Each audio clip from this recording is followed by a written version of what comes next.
आज की इस तकरीब के सदर आज़ाद जम्मू कश्मीर जनाब सरदार मसूद खान को खुशामदीद कहते हैं। All party Hurriyat conference Azad Kashmir Pakistan शाख के कन्वीनर जनाब गुलाम मोहम्मद सफ़ी से मुल्तमिस हूँ कि वो तशरीफ़ लाएँ और इज़हार ख्याल फरमाएँ। Mr. President, Mr. Prime Minister, worthy participants, I have been asked to speak about finding relevance of all parties Hurriyat Conference in the ongoing struggle in Indian occupied Jammu and Kashmir. Well, for all of you, and you know it, that the struggle in Indian occupied Jammu and Kashmir is there right from 1947. The day Kashmir was occupied by Indian occupation forces, there began a struggle for achieving the right to self-determination by Kashmiris themselves. Up till 1989, it was a political struggle led by the stalwarts like Sayyid Ali Gilani, Shabir Ahmad Shah, and others. And then a time came when the people of Jammu and Kashmir, under the banner of Muslim United Front, participated in elections. It was another phase of the same movement for right of self-determination. It did not change its course. It changed its strategy. The goal remained the same: achievement of the right of self-determination for the people of Jammu and Kashmir. Through strikes, through protests, through participation in elections, through submitting petitions to the United Nations Military Observer Group for India and Pakistan in Srinagar. And then,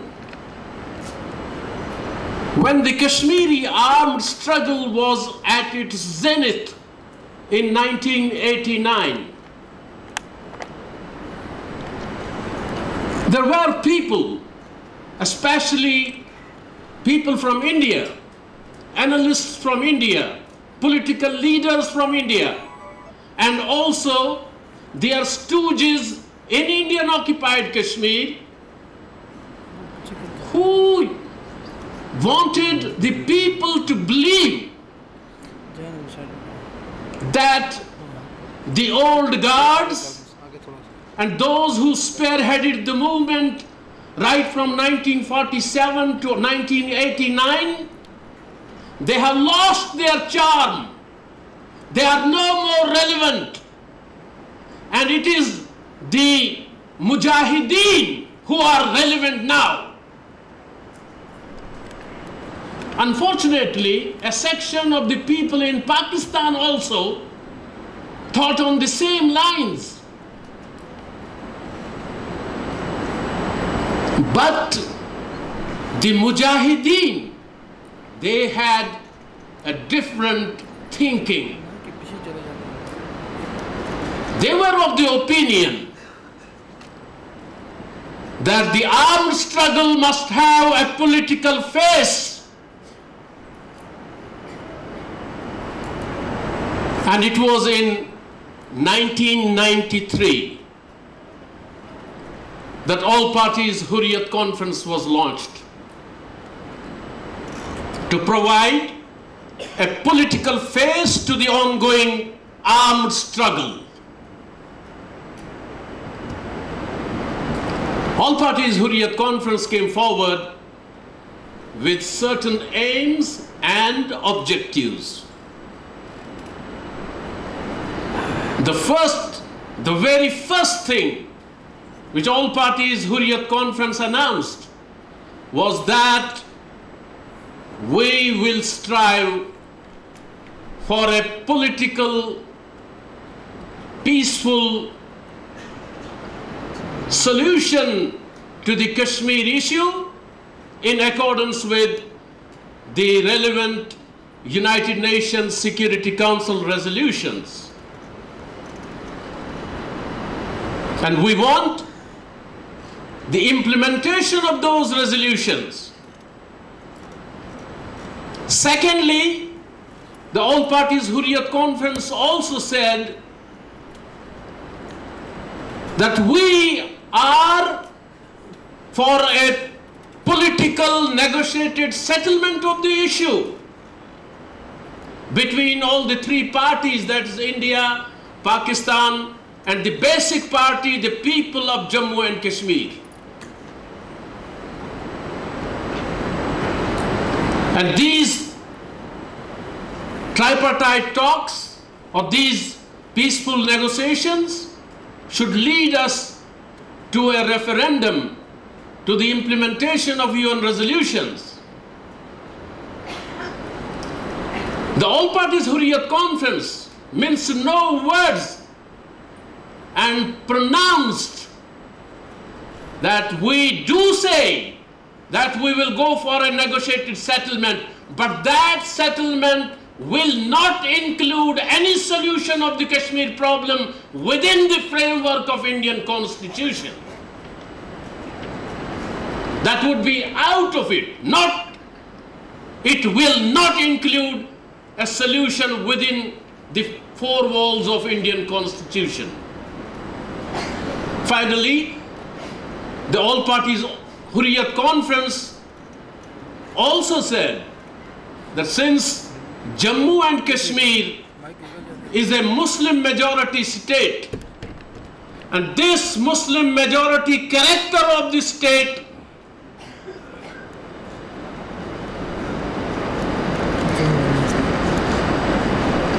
calls for the All Parties Hurriyat Conference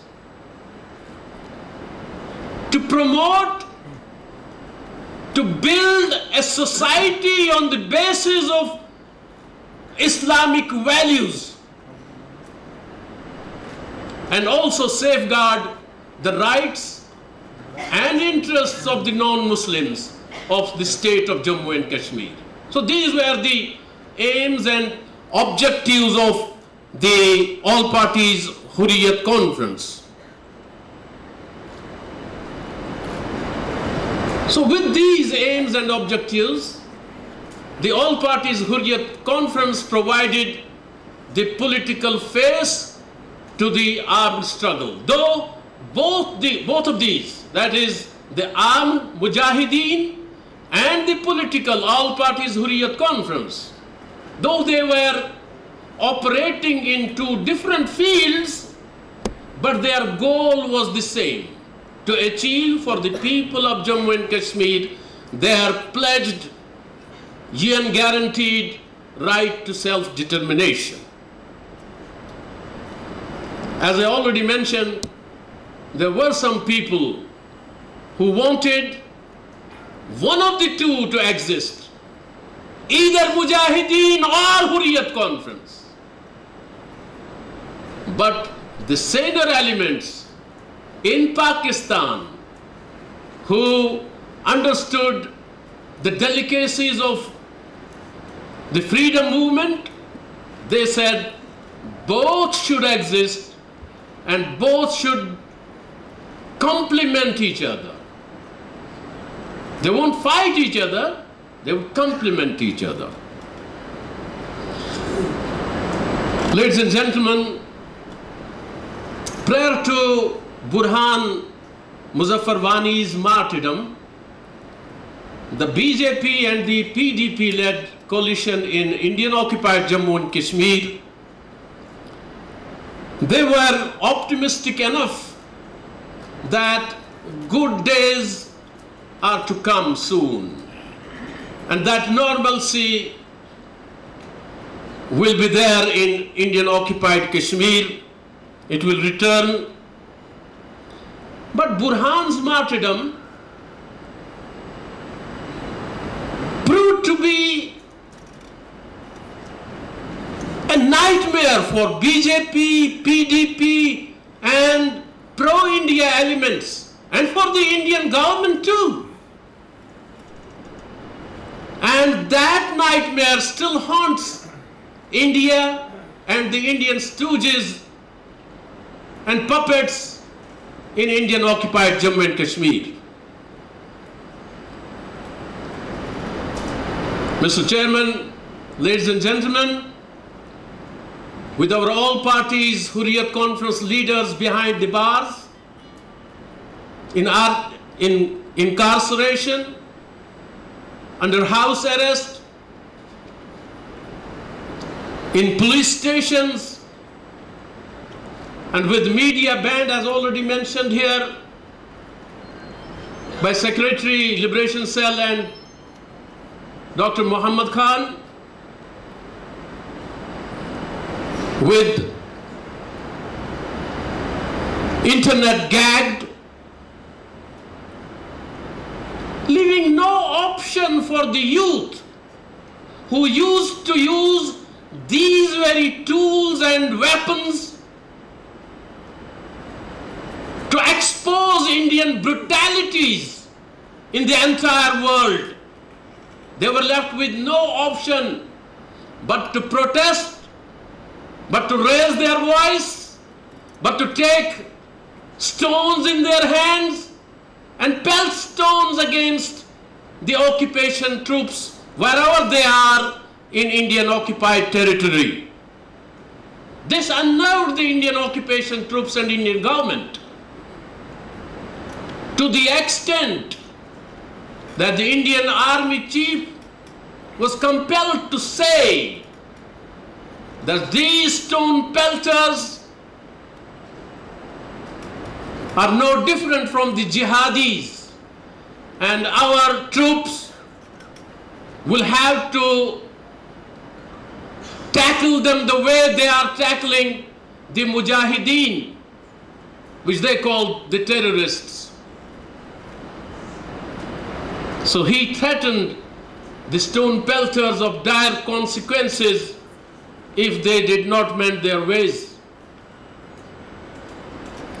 Now it's India who wants people of Jammu and Kashmir to forget that all parties Hurriyat Conference represents the aspirations of the people of Jammu and Kashmir.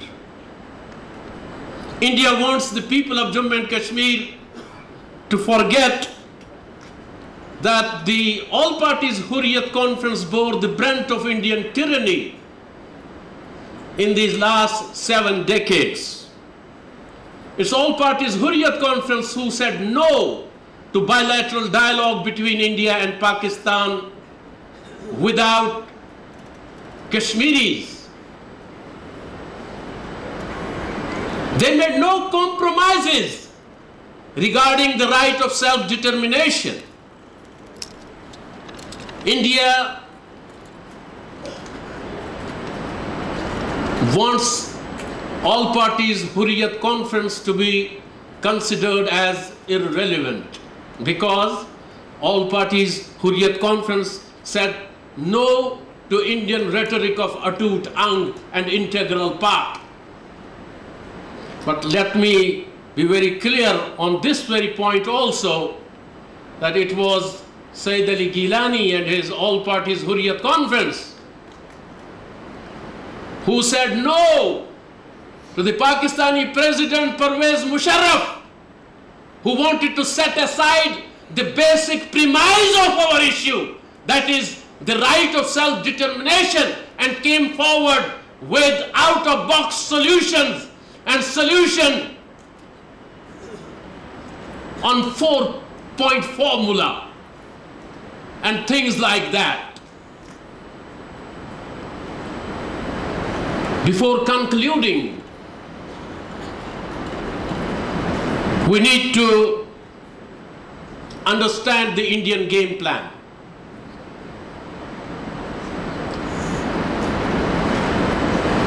In a very recent article,